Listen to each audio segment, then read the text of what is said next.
Bom dia, meu nome é... Pode começar. Bom dia, meu nome é Elisa, eu sou aluna de iniciação científica e agora eu vou apresentar um artigo da Terezinha Nunes sobre raciocínio quantitativo.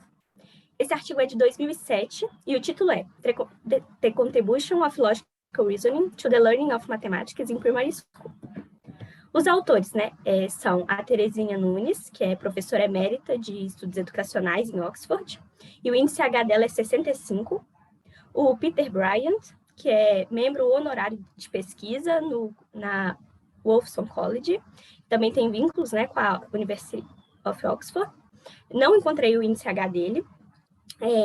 A Deborah Evans, que é membro também do departamento de pesquisa na Universidade de Oxford. Não encontrei nem a foto, nem o índice H. O Daniel Bell, da Liverpool John Moores University. Selina Gardner, da Oxford também. Adelina Gardner, da Oxford. E Julia Carrara, da University of Oxford também. E o índice H é 1. A revista em que esse artigo foi publicado é a British Journal of Developmental Psychology. E o fator de impacto dela é 2,238. Então, como uma introdução, os autores vão falar sobre as relações lógicas, que são princípios do raciocínio lógico, intuitivo, que vem antes da aprendizagem da matemática. Aí o primeiro que eles citam é a transitividade, que é se A igual a B e B igual a C, então A igual a C. Só que nem todas as relações elas são transitivas, Por exemplo, se A é pai de B e B é pai de C, nem por isso A é pai de C também, porque nas relações familiares de pai, a transitividade não se aplica. Então, a criança, pela experiência, no dia a dia, ela vai descobrindo quais relações são transitivas e quais não são. Além disso, tem a relação da conservação, em que as transformações têm diferentes efeitos em diferentes quantidades. Por exemplo, se a gente adiciona uma jarra de água de 20 graus em outra jarra de água idêntica a 20 graus também, a quantidade de água, ela aumenta, Ela dobra, se for a mesma quantidade de água. Mas a temperatura se mantém, já que eles têm a mesma temperatura. Ou seja, há propriedades diferentes que se conservam ou não, dependendo da situação. As propriedades extensivas se conservam e a intensiva... não, a extensiva não se conserva e a intensiva conserva. Além disso, tem a relação de correspondência, que se dois blocos contêm o mesmo número de objetos, eles correspondem 1 para 1. Mas se B tem correspondência 2 para 1 com A e C tem correspondência 2 para 1 com A também, B e C são equivalentes. Então, essa questão de 1 para 1 é 2 para 1, 1 para muitos, essa questão é de proporção, de razão. E a correspondência de 1 para 1, ela está envolvida na aprendizagem da cardinalidade, enquanto de 1 para muitos, na da multiplicação.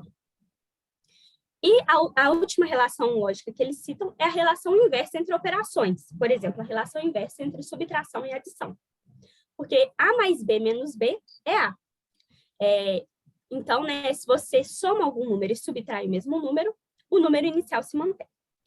Aí que ele fala, em vez de adicionar 9 em um número, pode-se adicionar 10 e subtrair 1. Esse procedimento só faz sentido se a relação inversa entre adição e subtração for compreendida. Além disso, tem a composição aditiva, que qualquer número pode ser expressado pela soma de dois números, ou ser decomposto em dois números, Aquela questão de 8 é 4 mais 4, mas também é 2 mais 2 mais 2 mais 2. E é muito relacionado também à questão de dinheiro, Porque com dinheiro você usa diferentes valores para dar um valor maior. Está envolvido na questão parte-parte toda. E, por último, a ordem. Da questão que 3 mais 1 não pode ser 2, porque 2 é menor que 3. Nesse sentido, existe uma ordem numérica, de números menores e maiores. E as crianças, elas diferem em seus níveis, em suas habilidades de seriação, de ordenar os números no início da escola. E aí, sobre essa questão das relações lógicas, o Piaget argumenta que a pertinência, né, das relações lógicas, quando elas se aplicam, elas se tornam conhecidas através da experiência da criança, né, do dia a dia.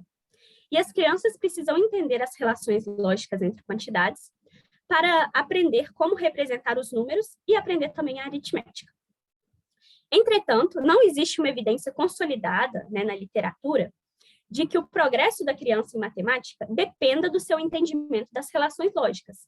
Mesmo que isso seja uma coisa que as pessoas concordam, né, acreditam que seja verdade, isso não tem evidência na literatura. Então, os autores decidiram fazer um design de estudo longitudinal e experimental, né, para ver se existe uma relação causal entre a aprendizagem da matemática, né, e entendimento das relações lógicas. É necessário testar uma relação causal, e para isso eles pensaram nesse seguinte delineamento, né? Um estudo longitudinal, porque se a lógica da criança determina seu aprendizado em matemática, uma medida do entendimento das relações lógicas, quando elas entram na escola, irá prever o seu progresso, né, durante os anos. E o experimental, porque se o entendimento das relações lógicas em matemática é um fator causal, uma intervenção, né, que melhore a compreensão da criança das relações lógicas também irá ampliar seu desempenho em matemática. E o interessante de unir esses dois delineamentos é que um vai anular a fraqueza do outro. Por exemplo, né, o delineamento experimental, ele vai eliminar o perigo da terceira variável, que muitas vezes acontece no delineamento longitudinal, né? Que você vê uma relação, mas pode ter uma variável confundidora ali que você não preveu. Já o longitudinal, ele garante que o resultado da intervenção não é só artificial, né? Porque muitas vezes o estudo experimental pode ter um resultado, mas ser válido apenas para aquela situação de laboratório e tudo mais. Então, quando unir esses dois métodos, irá ajudar, né, a anular as fraquezas um do outro. E aí, foi delineada uma hipótese de duas partes. Primeiro, né, a primeira hipótese o estudo longitudinal, em que o principal preditor é uma medida do entendimento das relações lógicas da criança, e a medida do resultado é o progresso em matemática na escola, e a memória de trabalho como variável controle, né? E o objetivo é o quê? Ver como essas duas variáveis contribuem de forma independente para o desempenho matemático. Né? Então, testar a relação lógica como um preditor para o progresso matemático e colocar a memória de trabalho, né, como variável controle, ver qual que é o papel que ela desempenha.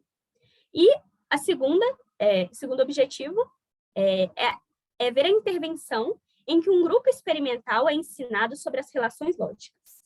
E os efeitos do desempenho matemático serão observados. E aí, para isso, o primeiro estudo, né, é o longitudinal, de delineamento longitudinal. E o método? Foram 59 crianças recrutadas de 4 escolas de Oxford, com grande variação, né, de níveis socioeconômicos. E todas as crianças no primeiro ano da escola foram convidadas para participar. Essas crianças eram vistas em 3 ocasiões, né? E entre essas ocasiões houve uma perda de 6 participantes. Então, a amostra final foi de 53 crianças, com uma média de 6 anos na primeira sessão, 6 anos e 4 meses na segunda, e 7 anos e 4 meses na terceira. Na primeira sessão, as crianças completaram 4 subtestes do BAS, né, British Ability Scale, com uma medida de habilidade cognitiva geral, e 2 subtestes de um teste de bateria sobre memória de trabalho, Working Memory Test Battery, e o questionário também de competência lógica que os autores criaram. No segundo encontro, o teste de competência lógica foi aplicado outra vez, né, para estabelecer a confiabilidade teste-reteste. E na terceira ocasião, foi uma medida do resultado, né, foi o Standard Achievement Test, Mathematics Session, o SATS-MATS, que é um teste, né, de performance em matemática geral. As medidas, né, o BAS-2. Foram utilizados 4 subtestes do BAS-2, que é habilidade quantitativa, similaridades verbais, habilidades numéricas e matrizes. os scores foram transformados em uma estimativa geral da habilidade cognitiva, e os primeiros 8 itens do subteste de habilidades numéricas incluíam ler 4 números e realizar 4 somas, né? E só esses foram selecionados porque os outros eram muito difíceis para crianças da faixa etária, né? Que nesse período era de 6 anos. Para medir a memória de trabalho, os subtestes escolhidos foram a recordação de dígitos e a recordação de dígitos inversa também. E para testar competência lógica, era um questionário que incluía 4 subtestes sobre o entendimento das relações lógicas. Primeiro, sobre a relação inversa entre subtração e adição. Segundo, sobre a composição aditiva. Terceiro, sobre a correspondência 1 para 1 e 1 para muitos. E 4, seriação. Aí, detalhando mais a medida, né, das competências lógicas, o de relação inversa eram problemas que não exigiam contagem. Por exemplo, né, A mais B menos B, A mais B menos B menos 1. Em que esses problemas eram histórias, né, desenhadas. Por exemplo, objetos numa caixa em que fazia essa retirada, né, e essa adição. E também problemas. Por exemplo, alguém tem certo número de doces. Se ele dá 3 e continua com 4, quantos tinham no início? Né? Esse tipo de problema. Na composição aditiva, era uma tarefa, né, que as crianças brincavam de compras, né, de comprar itens, shop task, né? Tinham diferentes moedas e perguntavam o preço de um objeto e tinham que selecionar o número certo de moedas para chegar nesse valor, né? Sobre a correspondência, para testar a correspondência 1 para 1, a criança tinha que ligar o objeto à quantidade de pontos que ele representa. E 1 para muitos era resolver tarefas de multiplicação simples com objetos. Por exemplo, né? 4 blocos representam 4 casas. Se em cada casa há 3 cachorros, quantos cachorros tem? Né? Esse tipo de problema. E na seriação, era ordenar objetos de acordo com seus números. As medidas do SATS-METS, né, que é o teste de desempenho geral em matemática, as crianças elas realizavam o teste de matemática e eram classificadas em níveis. Aí tem aqui o nível 1, nível 2 e nível 3, de acordo com as habilidades matemáticas da criança. Aqui está escrito os parâmetros direitinho. Só que os autores, eles dividiram o nível 1 em A e B, né? Distinguindo o alcance da contagem, né? Nível A para quem alcança mais, nível B para quem alcança menos. E o nível 2 foi dividido em A, B e C, de acordo com o valor de lugar e de computação. Então, os autores codificaram o SATS-METS em 5 níveis, né? De acordo com essa subdivisão de A e B e C. Aí os resultados. As correlações entre as duas medidas de memória de trabalho e inteligência não foi significativa. Já essas correlações com a competência lógica e habilidades numéricas foi significativa, porém baixa. A correlação entre recordação inversa de dígitos e os SATS-METS não foi significativa, porém se correlacionou com as habilidades numéricas, né, do BAS, que era um subteste do BAS. E isso está de acordo, né, com a literatura que já existia. E a correlação entre os SATS-METS e BAS, habilidades numéricas, é de 0,6. Isso sugere, né, que essas medidas têm 36% de variância em comum. Aí aqui, né, tem a tabelinha das correlações entre no tempo 1, né? Aí aqui, por exemplo, a habilidade numérica se correlacionou com a recordação de dígitos, tanto direta quanto inversa, e a competência lógica aqui com uma grande correlação com SATS-METS. Aí mostra aqui direitinho todas as correlações. E a competência lógica se correlacionou com SATS-METS, né, com a medida de entendimento matemático, bastante também. 0,75. Além disso, né, para testar como a competência lógica, a memória de trabalho e a inteligência geral fazem contribuições independentes para os níveis de SATS-METS, foram realizadas 3 análises de regressão. Né? Então, primeiro, para controlar a variância compartilhada com outros fatores, os autores entraram primeiro com a idade no tempo de testagem, com os scores BAS e com a recordação de dígitos de forma independente. E, por último, com a competência lógica. E aí, 62% da variância no SATS-METS foi foi devido a essas 4 variáveis. O BAS, né, a habilidade cognitiva geral, explicou 50% da variância, a recordação de dígitos, 4%, e a competência lógica, 10%. Então, foi realizada uma análise suplementar, onde a idade entrou primeiro, depois as habilidades numéricas, depois o BAS separado, né, porque as habilidades numéricas era do BAS, mas eles separaram esses dois, a recordação de dígitos e depois, por último, a competência lógica. E aí, conseguiu explicar 69% da variância. A idade explicou 2%, as habilidades numéricas 34%, o BAS 20%, recordação de dígitos 4% e a lógica 9%. O objetivo dessas análises, né, era ver como a competência lógica prediz o desempenho matemático no SATS-MAFS da criança. Aí aqui tem a tabelinha, né, com os valores. E aí depois eles fizeram uma segunda análise de regressão para ver como a recordação de dígitos prediz o desempenho matemático em SATS-MAFS de forma independente, né, controlando para o BAS e para a competência lógica. E aí eles perceberam que houve um aumento da contribuição da competência lógica e uma diminuição da contribuição independente da recordação de dígitos. A memória de trabalho não se mostrou um preditor significativo, né? Essa contribui para o SATS-MAFS independente de habilidades numéricas, mas de forma dependente da competência lógica. E aí eles fizeram uma terceira análise de regressão para ver como a inteligência geral, as habilidades cognitivas, prediz o SATS-MAFS da criança. Então, para isso, né, o score do BAS foi inserido por último. A variância explicada pela recordação de dígitos aumentou para 11% quando colocado antes do BAS. 44% da variância foi explicada pela competência lógica, né? Então, bastante. E os scores BAS permaneceram significativos e independentes, mesmo após controlar para a memória de trabalho e para a competência lógica. Aí, os autores concluíram o seguinte: a competência lógica no início da escolarização prediz o aprendizado da matemática 16 meses depois. Por isso, né, pode-se concluir, a partir desse estudo, que é um fator causal, sim, para a aprendizagem da matemática.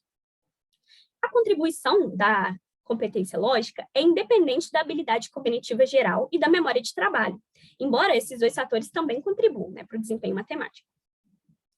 O relacionamento da memória de trabalho com o aprendizado da matemática se sobrepõe à habilidade cognitiva geral e à competência lógica.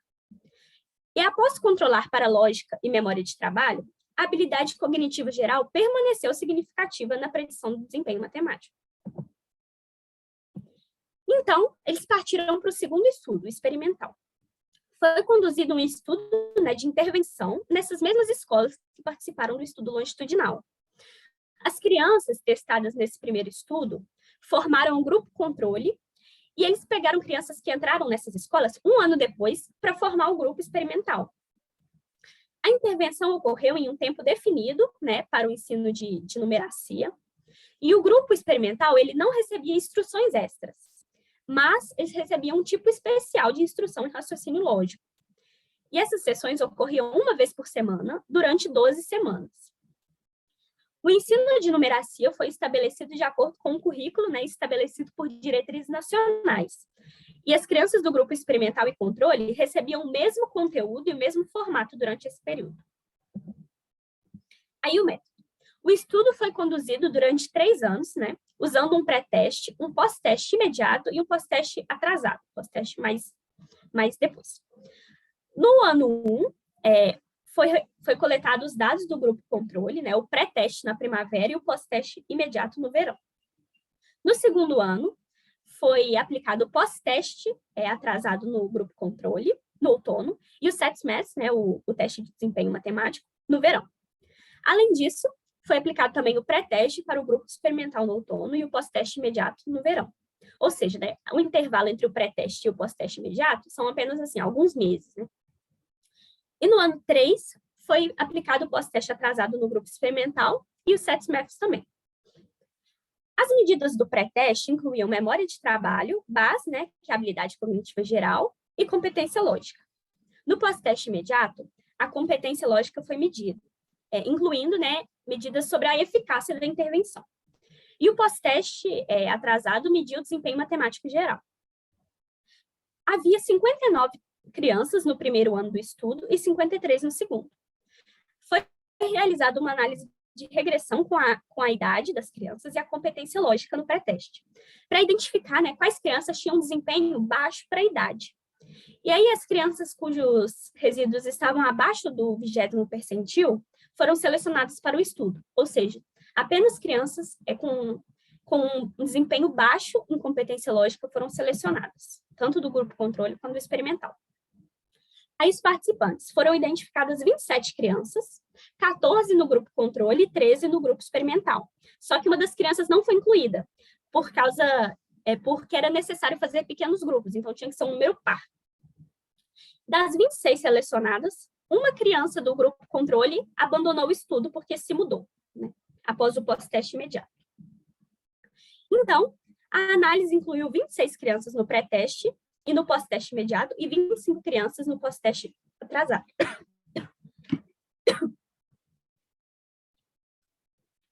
E não houve diferença significativa entre os grupos nas habilidades cognitivas gerais. No entanto, as crianças do grupo de intervenção eram mais novas, tinham baixo alcance de recordação de dígitos, embora não seja significativo, e performaram significativamente pior em competência lógica. Aí aqui tem esses dados, né, no grupo controle.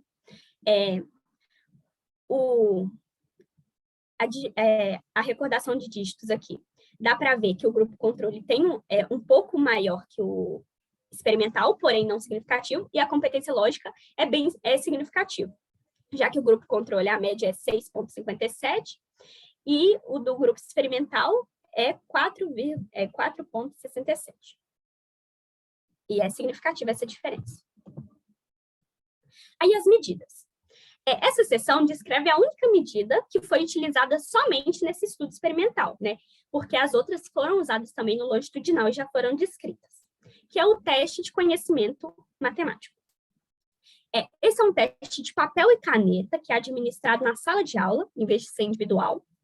Os problemas, eles envolvem desenhos e números escritos, e não tem objetos manipuláveis para auxiliar a criança. Todos os itens envolviam resolução de problemas não utilizados, né, nas sessões de ensino da intervenção, né, ou seja, com outros tipos de questões, que abarcavam aspectos do conhecimento numérico e problemas aplicados, segundo o currículo de numeracia nacional. Aí, como foi esse treinamento? As crianças, elas trabalharam em grupos de 3 a 5, com um pesquisador fora da sala de aula, uma vez por semana, durante 12 semanas. As sessões duravam 40 minutos, aproximadamente, e o pesquisador, ele falava um problema matemático oralmente, e cada criança escrevia a resposta em uma folha. Elas podiam manipular objetos para resolver essas questões. E cada hora uma criança respondia primeiro, né? E ela tinha um feedback, né? Se ela acertou, se ela errou, como resolvia. As sessões 1 e 2 focaram no entendimento da relação inversa entre adição e subtração e composição aditiva. Para isso, né, por exemplo, para demonstrar a relação inversa, as crianças resolviam problemas com tijolos, né, às vezes de mesma cor, às vezes de cores diferentes, com dificuldade gradativa. E na composição aditiva, a criança precisava contar o dinheiro, né, para comprar itens em uma loja imaginária. Nas sessões 3 a 7, havia inicialmente questões, né, de composição aditiva e de relação inversa, e depois as crianças tinham que resolver problemas, de novo, de relação inversa entre adição e subtração, utilizando objetos. As sessões 8 a 10 focavam na correspondência, né, de 1 para 1 e 1 para muitos, e sua utilidade para resolver problemas. As crianças ganhavam figuras e blocos para representar essas correspondências. Na seção 10, as crianças tinham que resolver problemas utilizando apenas tijolos, ou seja, não havia material para representar uma das variáveis, né? Aí nessa questão da correspondência, elas tinham que representar uma com o objeto e a outra variável ela teria que imaginar, né? Então torna um pouco mais difícil. As sessões 11 e 12 eram uma mistura, né, das questões de outras sessões. Aí os resultados. Aqui tem a tabelinha, e aí fala, nossa hipótese, né, era de que a intervenção iria melhorar a performance da criança em raciocínio lógico no pós-teste imediato e em conhecimento matemático no pós-teste atrasado e nos 7 métodos. Para testar essa hipótese, eles utilizaram 3 análises de covariância com os resultados dessas medidas como variáveis dependentes. A memória de trabalho foi uma covariante significativa da performance nas 2 primeiras análises. Mas, em relação aos SATs-MAFs, revelou apenas uma tendência significativa. A performance em competência lógica no pré-teste não foi uma covariante significativa no pós-teste imediato. Isso pode ser devido à larga mudança no grupo experimental, né? Porque o desempenho foi inesperadamente alto em um pouco intervalo de tempo. A competência lógica foi uma covariante significativa na análise dos SATs-MAFs e apresentou uma tendência positiva significativa na análise do desempenho matemático. Em todas as 3 comparações, o grupo experimental superou o grupo controle. Por exemplo, para o pós-teste imediato, o tamanho de efeito foi de 1,6 desvio padrões de diferença. Já o tamanho de efeito para a diferença em desempenho matemático geral foi de 1,2 desvio padrões, que é grande para uma intervenção pequena, né, curta, e com efeitos relatados 11 meses depois do pós-teste atrasado. E, finalmente, o tamanho de efeito para os SATs-MAFs foi de 1,2 desvio padrões observados 13 meses depois. Então, a gente pode concluir, né, que as 3 análises mostraram que o ensino em competência lógica foi bem sucedido e teve efeitos positivos no aprendizado da matemática das crianças, mesmo após um intervalo de 13 meses. Aí aqui tem a tabela direitinho, com as médias, né, e os desvios padrões e a comparação entre o grupo controle e o grupo de intervenção. Aí, discussão e conclusão. Nosso objetivo, né, era usar uma combinação de métodos longitudinal e experimental para testar de que forma a competência lógica exerce uma influência causal no aprendizado da matemática.